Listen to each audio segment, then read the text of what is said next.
সকলে পড়ি আলহামদুলিল্লাহ। মুআজ্জাজ হাজিরিন কিরাম, আপনাদেরকে আমি আশুরে হুরুম বা বিশেষ সম্মানিত 4 মাস আসার শুরুতেই সতর্ক করেছি, বলেছি। আজকেও আবার এই আয়াত পাঠ করলাম। বিশেষ 4টি মাস সারা বছরের মধ্যে সম্মানিত, এটা তো মনে হয় জানেন, তাই না? এই 4 মাসে গুনাহ করাটা বেশি গুনাহ, বেশি পাপ। বছরের মধ্যে 4টি মাস বিশেষ সম্মানিত।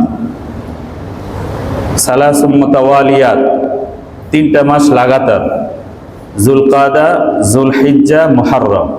এই যুলকাদা মাস চলছে, আজকে এই মাসের 26 তারিখ, এই মাসের 26 তারিখ।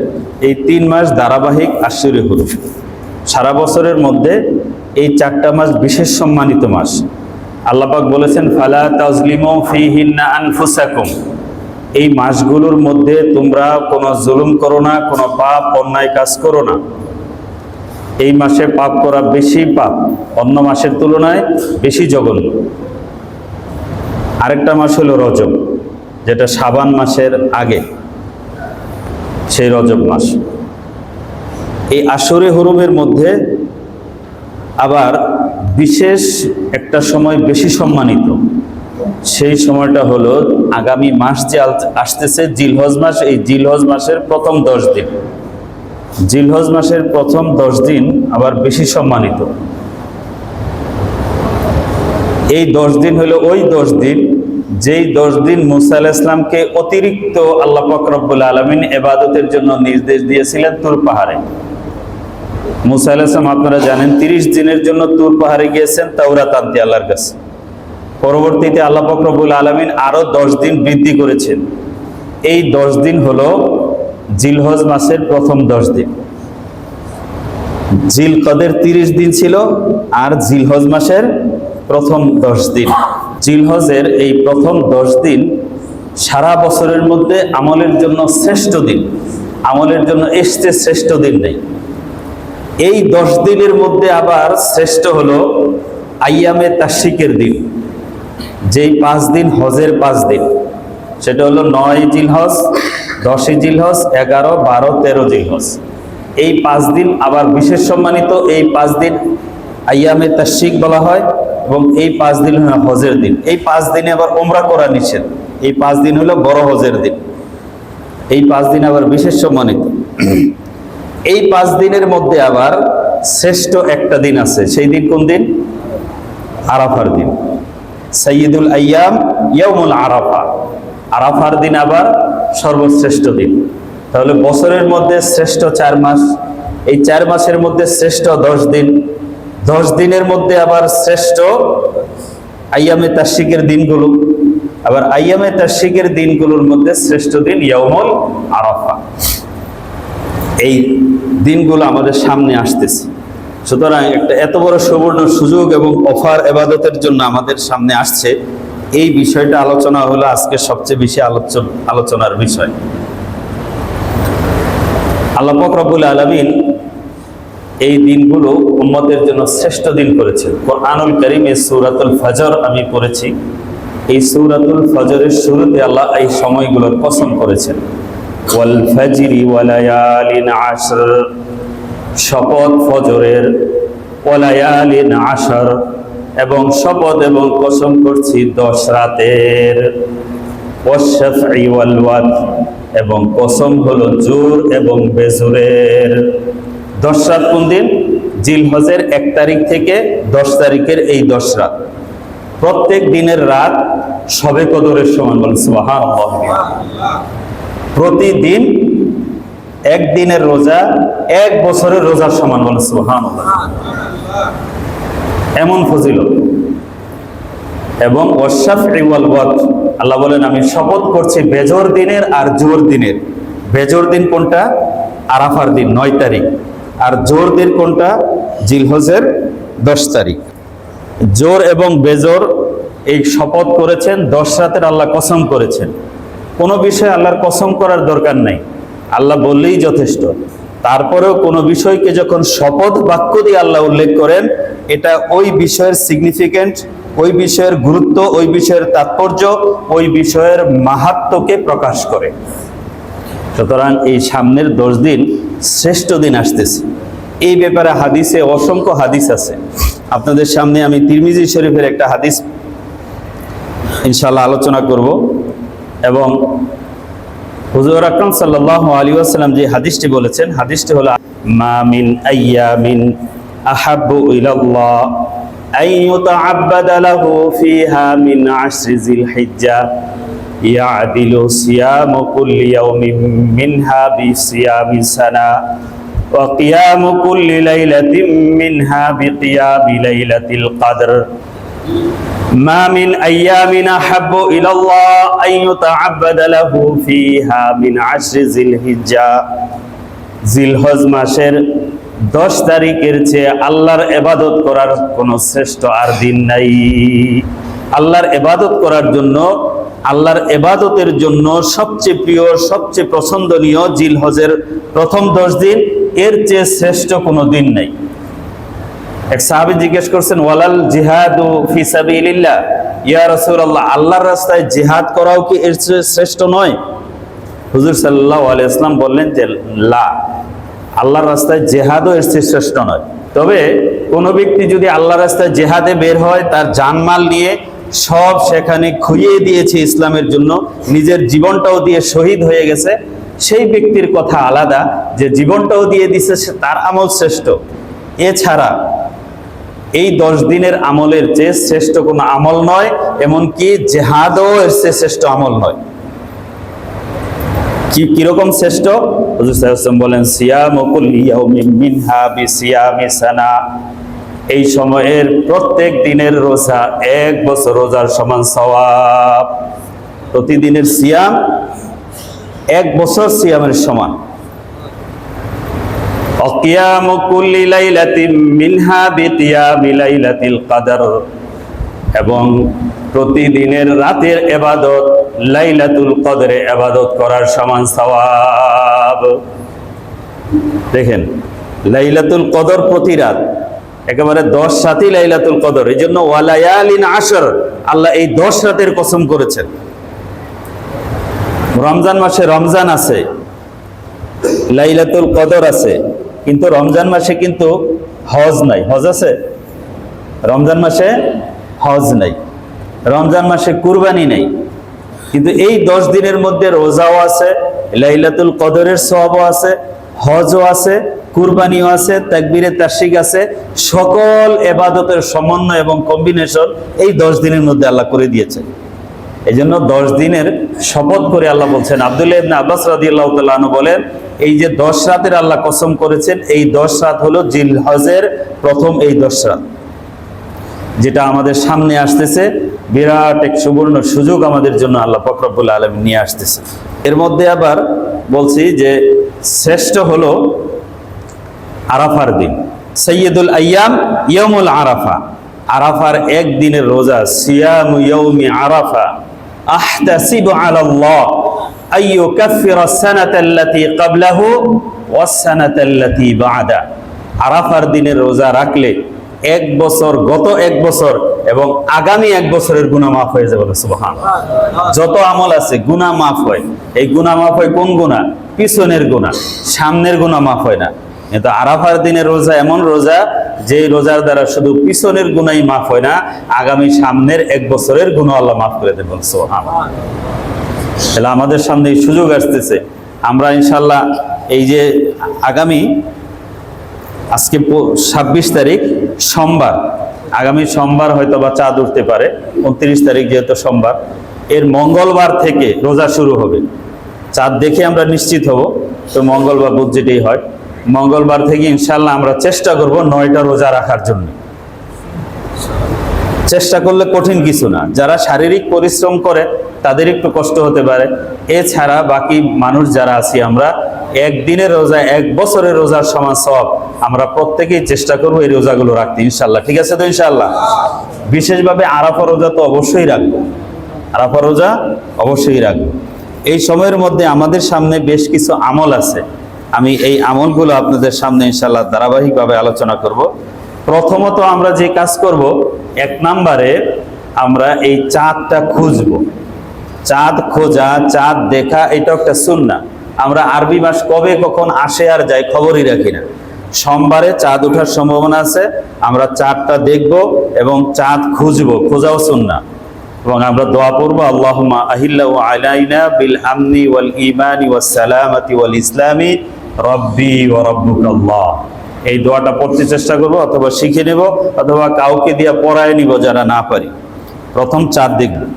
দ্বিতীয়ত আরেকটি কাজ আছে, এই জিলহজের 10 দিন যে ব্যক্তি কুরবানি করবে এবং যারা কুরবানি করবে না তাদের জন্য আলাদা হাদিস আছে, তারাও চুল, দাড়ি, নখ, মোজ কিছু কাটবে না। এটা কিসের সাদৃশ্য? হাজিদের সাদৃশ্য। কারণ হাজিরা জিলহজের 10 তারিখে কুরবানি করার পরে চুল কাটে, এর আগে কাটে না। তো আল্লাহর প্রিয় বান্দারা ওইখানে যে আমলটা করতেছেন, ওই আমলের সাদৃশ্য, ওই আমলের একটা উপমা যদি আমার মধ্যেও থাকে, তাহলে আল্লাহ পাক রব্বুল আলামিন তাদের আমলের সাথে আমাদেরকে শরীক করে ওই আরাফার সওয়াবের সাথে আমাদেরকেও যুক্ত করবেন ইনশাআল্লাহ। উম্মে সালমা রাদিয়াল্লাহু তাআলা আনহা আম্মা জান, তিনি নবী করিম সাল্লাল্লাহু আলাইহি ওয়াসাল্লাম থেকে বর্ণনা করেন, মান রাআ হিলাল জিলহিজ্জা ওয়া আরাদা আন ইউদহিয়া ফালা ইয়াখুযান্না মিন শা'রিহি ওয়ালা মিন আসফারিহি, রাওয়াহু তিরমিজি। আম্মা জান উম্মে সালমা রাদিয়াল্লাহু তাআলা আনহা বলেন, নবী করিম সাল্লাল্লাহু আলাইহি ওয়াসাল্লাম ইরশাদ করেছেন, মান রাআ হিলাল জিলহিজ্জা, যে ব্যক্তি জিলহজ মাসের চাঁদ দেখে, ওয়া আরাদা আন ইউদহিয়া, এবং তার ইচ্ছা সে কুরবানি করবে, ফালা ইয়াখুযান্না মিন শা'রিহি ওয়া আসফারিহি, সে ব্যক্তি যেন তার চুল, নখ আর এই 10 দিনে না কাটে। চাঁদ দেখা থেকে সে যেন চুল, নখ আর না কাটে। এটা হলো তিরমিজি শরীফের রওয়ায়াত 1523 নাম্বার। মুসলিম শরীফের বর্ণনায় আরেকটু বৃদ্ধি আছে। মুসলিম শরীফের বর্ণনার মধ্যে আছে, ফালা ইয়াখুযান্না মিন শা'রিহি ওয়া আসফারিহি শাইআন হাত্তা ইউদহিয়া, সে ব্যক্তি যেন কুরবানি করার আগ পর্যন্ত তার চুল, দাড়ি, নখ, মোজ, শরীরের কোনো অঙ্গ প্রত্যঙ্গের কোনো পশম, নখ, কোনো কিছুই যেন না কাটে। তাহলে আমরা কুরবানি যারা করব এদের জন্য এই হাদিস, যে আমরা কুরবানির আগ পর্যন্ত চুল, দাড়ি, নাক কাটবো, নখ কাটবো না। সোমবারের ভিতরে নখ টক যা কাটার সেগুলো কেটে আমরা পরিচ্ছন্ন হয়ে থাকবো, কুরবানি করার আগ পর্যন্ত ইনশাআল্লাহ কাটবো। ঠিক আছে তো ইনশাআল্লাহ? মনে রেখে এই আমলটা ইনশাআল্লাহ করব। এরপরে যারা কুরবানি করবে না তাদের জন্য কি? তাদের জন্য হাদিস আছে, হুজুর আকরাম সাল্লাল্লাহু আলাইহি ওয়াসাল্লামের কাছে এক ব্যক্তি আসলো। রাসূল সাল্লাল্লাহু আলাইহি ওয়াসাল্লাম বললেন, উমিরতু বিয়াউমিল আযহা ঈদান জাআলাহুল্লাহু লিহাযিহিল উম্মাহ, এই উম্মতের জন্য ঈদুল আজহাকে ঈদ হিসেবে করার নির্দেশ আল্লাহ পাক রব্বুল আলামিন আমাকে দিয়েছেন। ক্বালা লাহু রাজুলুন, এক ব্যক্তি হুজুর আকরাম সাল্লাল্লাহু আলাইহি ওয়াসাল্লামকে বলতেছেন, ইয়া রাসূলুল্লাহ আরাআইতা ইল্লাম আজিদ ইল্লা মানিহাতান উনসা, হুজুর আমার কাছে একটা দান করা ওট আছে, উনসা মানে গাবি আর কি। দান করা কি মানিহা বলা হয় আরব দেশে। কোনো গরিব মানুষ থাকলে যার আছে বেশি, একটা গাবি বা একটা ছাগল দিত, যে নাও তুমি এটা পালো লালো আর এটার দুধ তুমি খাও। গরিব মানুষেরা এইভাবে মালিকানা বানায় দেয় নাই, এমনি ঋণ হিসাবে, উদার হিসাবে দিত। এটাকে বলা হয় মানিহা। তো অন্য বর্ণনায় আছে মানিহাতা ইবনি, আরেক বর্ণনায় আছে মানিহাতা আহলি, আমার ছেলে আমাকে একটা এরকম দুধ দোয়ানো ওট দিছে, আমি এটার দুধ টুধ দোয়াই। এখন এইটা আমার কেউ এইটাও কুরবানি করতে হবে? কুরবানির দিন কি আমারও কুরবানি করা জরুরি? হুজুর আকরাম সাল্লাল্লাহু আলাইহি ওয়াসাল্লাম বলছেন, ক্বালা লা, না তোমার সেটা কুরবানি করতে হবে না। ওয়ালাকিন তাখুয মিন শা'রিকা ওয়া আসফারিকা, তুমি কুরবানির দিনে, মানুষ যখন কুরবানি করে ফেলবে সেদিন তোমার চুল কাটবে, নখ কাটবে। ওয়া তাকুসসু মিন শারিবিকা, এবং সেদিন তোমার মোজকে তুমি ছোট করবে। ওয়া তাহলিকু আনাতাকা, এবং তোমার শরীরের অন্য অবাঞ্ছিত পশম, জিরে নাভির নিচের পশম, এগুলো তুমি সেদিন পরিষ্কার করবে। ওয়াযালিকা তামামু উদহিয়াতিকা, ফাযালিকা তামামু উদহিয়াতিকা, এইটাই তোমার কুরবানির সওয়াব হয়ে যাবে। বলেন সুবহানাল্লাহ। তাহলে যারা কুরবানি করবে না তাদের ব্যাপারেও এক ব্যক্তিকে হুজুর সাল্লাল্লাহু আলাইহি ওয়াসাল্লাম এই আমল বলে দিয়ে তাদের জন্য এই সুযোগ করে দিয়েছেন। এ ব্যাপারে একটা ঘটনা মনে পড়ছে।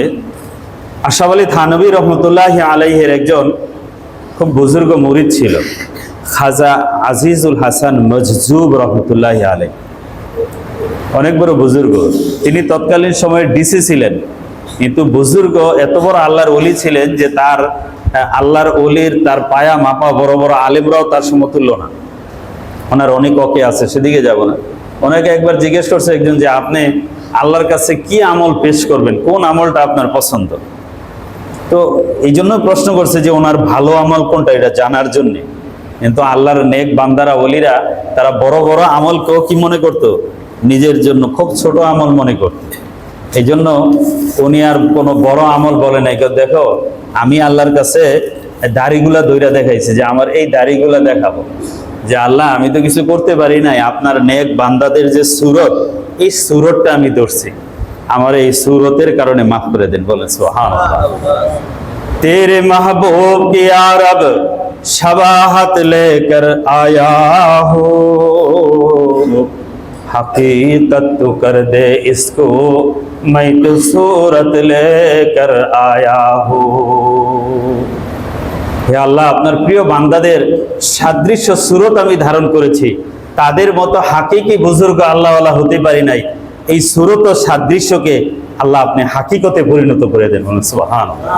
যে হজের মধ্যে আমরা যাই, আল্লাহর প্রিয় বান্দারা, আল্লাহর ওলিরা তো আসলে এটা পাগলের রূপ ধারণ করছে।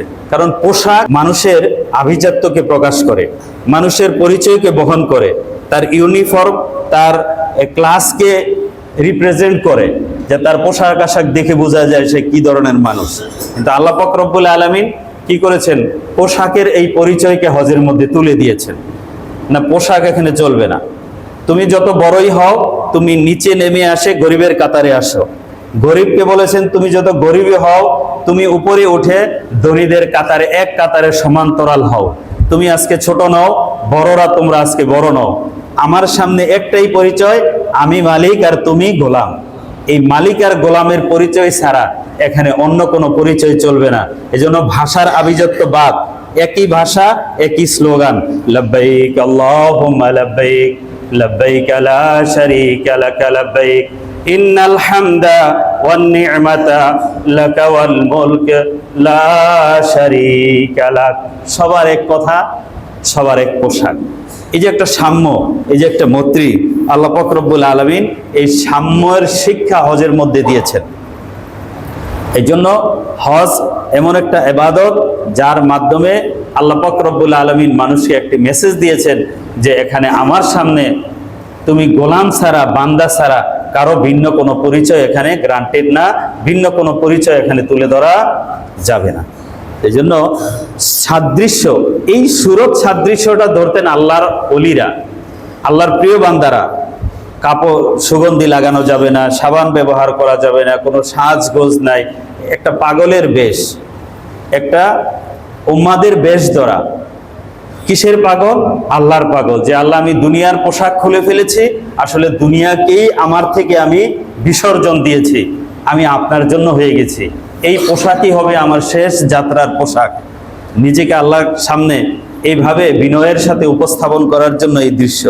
তো আমরা যারা দূরে আছি, যারা আরাফায় উপস্থিত হতে পারি নাই, তারা যদি তাদের সাথে সেই সাদৃশ্যগুলোকে ভালোবাসার নিয়তে আমরা ধারণ করি, ইনশাআল্লাহ আশা করা যায় আল্লাহ পাক রব্বুল আলামিন ওই সওয়াব আমাদেরকে দান করবেন। ওই ব্যক্তিকে রাসূল সাল্লাল্লাহু আলাইহি ওয়াসাল্লাম এটাই বলেছেন, ফাযালিকা তামামু উদহিয়াতিকা, এটাই তোমার কুরবানি হয়ে যাবে। সুবহানাল্লাহ। ইনশাআল্লাহ আমরা তাহলে 1 নম্বর চাঁদ দেখব। 2 নম্বর কাজ, এই 10 দিনে চুল দাড়ি নখ কাটবো না, তার আগেই চুল দাড়ি নখ কেটে ফেলবো। এমনকি চেষ্টা করব বাচ্চাদেরকে এটা করানোর জন্য। এটা বাচ্চাদের ক্ষেত্রে জরুরি না, তারপরও সাহাবায়ে কেরামের এরকম আমল ছিল। আব্দুল্লাহ ইবনে আমর রাদিয়াল্লাহু তাআলা আনহু একবার এক জায়গা দিয়ে যেতেছেন, এক বাচ্চার চুল কাটতেছে। তখন উনি বললেন যে এই চুলটা যদি তুমি এই সময় না কাটতে, একটু পরে কাটতে অথবা আগে কেটে ফেলতে, এটা ভালো হতো। এই সময় না কাটলে ভালো হতো। এই জন্য আমরা আমাদের বাচ্চাদেরকেও সেই সাদৃশ্যের মধ্যে নিয়ে আসতে চেষ্টা করবো। আল্লাহ তৌফিক দান করেন, বলেন আমিন। আরেকটা কাজ যেটা 3 নম্বরে করব, গুনাহমুক্ত থাকবো। এই 10 দিনের আরেকটা বড় চাহিদা হলো গুনাহমুক্ত থাকা।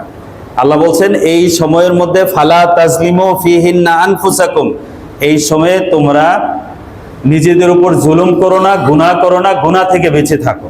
আমরা গুনাহ থেকে বেঁচে থাকার চেষ্টা করব, কারণ নেক বেশি করাই সবচেয়ে বেশি ব্যাপার না, গুনাহ থেকে বেঁচে থাকা জরুরি। কারণ নেক বেশির হিসাব হবে না, ওজন হবে। মান সাকুলাত মাওয়াজিনহু ফাহুয়া ফি ঈশাতির রাদিয়া, যার ওজন মান সাকুলাত মাওয়াজিনহু, যার ওজন বেশি হবে। কাসুরাত মাওয়াজিনহু আল্লাহ বলে নাই, আমল বেশি হবে এটা বলে নাই, আমল ওজন হবে। আমল ওজন হবে কয় মনের পাথর দিয়ে? যে এত মন হইলে সে জান্নাতে যেতে পারবে, জানেন কত মন দিয়ে? আমল ওজন হবে তার গুনাহ দিয়ে। এটা কেমন কথা হুজুর? এটা তো শুনেন নাই মনে হয় আগে, এটা নতুন কথা যে আমল ওজন হবে গুনাহ দিয়ে। হ্যাঁ, গুনার পাথর দিয়ে নেকের ওজন হবে। ধরেন একজনে নেক করছে, কতটুকু নেক করছে? বাংলাদেশের সমান সে নেক করছে। ওরে বাবা, বাংলাদেশ এত বিশাল, এই পরিমাণ নেক করলে তো তার জান্নাত নিশ্চিত, তাই না? এরকম একটা ধারণা হতে পারে না? কিন্তু আরেক পাল্লায় তার গুনাহ উঠাইছে, ওই গুনাহ হইল ইন্ডিয়ার সমান। গুনাহ কিসের সমান? বাংলাদেশের 23টার সমান, ইন্ডিয়ার সমান গুনাহ। বলেন তার আমলের পাল্লা ভারী হবে না হালকা হবে? আমলের পাল্লা বাংলাদেশ উপরে উঠে যাবে, ইন্ডিয়া নিচে নেমে যাবে। বলেন ঠিক না? ঠিক। তাহলে কি দিয়ে ওজন হইলো? আমলের ওজন হবে তার গুনাহ দিয়ে, গুনার পাথর দিয়ে। গুনার পাল্লায় যদি গুনাহ বেশি হয় তাহলে আমলের পাল্লা উপরে উঠে যাবে, আর গুনাহ যদি ছোট হয় তাহলে আমলের পাল্লা নিচে নেমে যাবে। আম্মা মান সাকুলাত মাওয়াজিনহু, যার কি ওজন, আমলের ওজন যার বেশি হবে, ফাহুয়া ফি ঈশাতির রাদিয়া, সে থাকবে জান্নাতের সুখের মধ্যে। এই জন্য একজনের মনে করেন নেক আছে বাংলাদেশের সমান, কিন্তু গুনাহ হইল উত্তরের সমান, তাহলে কি হবে? নেকের পাল্লাটা বেড়ে যাবে, সে জান্নাতে চলে যাবে। জন্য সবচেয়ে বেশি জরুরি এই সময়ের মধ্যে গুনাহ মুক্ত থাকা। এই 10 দিনে আমরা কোনো গুনাহ করব না। মোবাইলের গুনাহ, গোপন গুনাহ, হারাম খাওয়ার গুনাহ, অন্য যেই গুনার মধ্যে লিপ্ত আছি সেই গুনাহ থেকে বেঁচে থাকার চেষ্টা করব। এটা হলো এই 10 দিনের সবচেয়ে গুরুত্বপূর্ণ জিনিস। আল্লাহ বলছেন ফালা তাজলিমু ফিহিন্না আনফুসাকুম, গুনাহ থেকে বাঁচার উপায়ও আল্লাহ বলে দিয়েছেন। এক হাদিসে আছে, যে ব্যক্তি ফজরের নামাজের পরে 11 বার সূরাতুল ইখলাস পড়বে, ওই ব্যক্তি সারাদিন কোনো গুনাহ করবে না। শয়তান চেষ্টা করেও তাকে গুনার মধ্যে নিতে পারবে না। ওয়াইন জাহাদা শয়তান রাগিমা আনফাস শয়তান, এরকম হাদিসে আছে যে চেষ্টা করে নিতে পারবে না। আমি আজকে ফজরের নামাজের পরে পড়ছি, আমি ঘড়ির দিকে তাকায় মসজিদের সামনে পড়লাম, এই 1 মিনিটও লাগে নেই। আমি আজকে খুব দ্রুত পড়ি নাই, মোটামুটি ভাবে পড়ছি, 50 সেকেন্ড লাগছে 11 বার সূরাতুল ইখলাস পড়তে। 50 মিনিট না, 50 সেকেন্ড। তাহলে এটা কি খুব কঠিন আমল? আমরা প্রতিদিন ফজরের পরে 11 বার সূরাতুল ইখলাস পড়ব, ইনশাআল্লাহ সারাদিন শয়তানের আক্রমণ থেকে আল্লাহ বাঁচায় রাখবে। আর প্রত্যেক ফরজ নামাজের পর আয়াতুল কুরসির আমল তো করবো ইনশাআল্লাহ। তা আমরা গুনাহ থেকে বেঁচে থাকবো ইনশাআল্লাহ। এরপরে 4 নম্বরে বলতেছি যে ফরজগুলো আমরা আদায় করার চেষ্টা করব।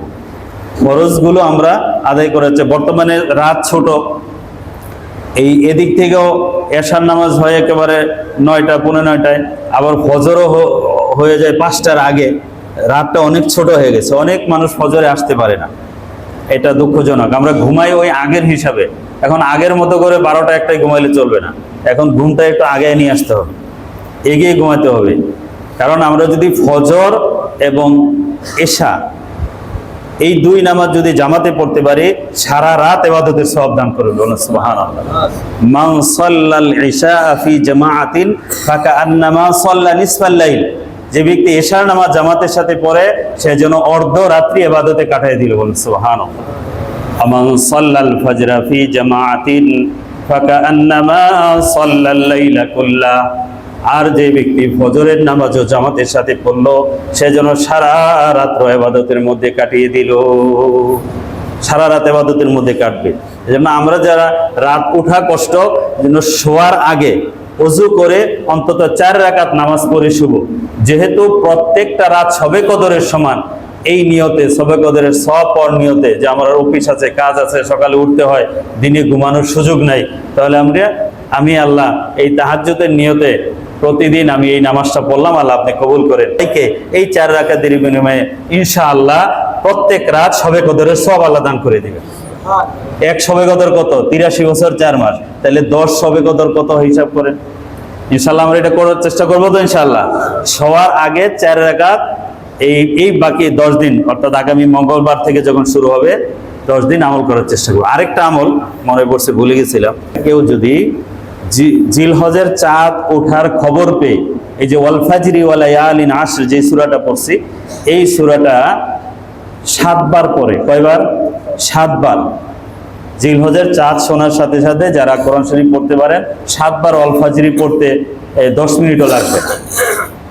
এই 7 বার যে ব্যক্তি পড়বে, সারা বছর সব ধরনের পেরেশানি, টেনশন থেকে আল্লাহ তাকে মুক্ত রাখবেন। বলেন সুবহানাল্লাহ। সারা বছর সব টেনশন পেরেশানি থেকে মুক্ত রাখবে। যারা পড়তে পারেন তারা চেষ্টা করবেন ইনশাআল্লাহ। চাঁদ দেখার খবর পেয়ে মাগরিবের পরে 7 বার সূরাতুল ফজর পড়ার চেষ্টা করবেন। এক পেরেশানির কারণে কত দিন, মাস কত চলে যায়, তাই না? কত আমাদের ক্ষতি হয়ে যায়। আমরা চেষ্টা করব ইনশাআল্লাহ সেটা করতে। 5 নম্বরে বেশি বেশি আমরা জিকির করব। এই সময়টা হলো আল্লাহর জিকির করার সময়। বেশি বেশি জিকির করার চেষ্টা করব। হাদিস শরীফে আসছে, ফাআকসিরু ফীহিন্না মিনাত তাহলিলি ওয়াত তাকবীরি ওয়াত তাহমিদ। এই সময়ে তোমরা বেশি বেশি তাহলিল লা ইলাহা ইল্লাল্লাহ পড়ো, বেশি বেশি তাকবীর আল্লাহু আকবার পড়ো, বেশি বেশি তাহমিদ, বেশি বেশি আলহামদুলিল্লাহ পড়ো।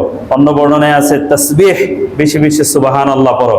জিকির বেশি করা।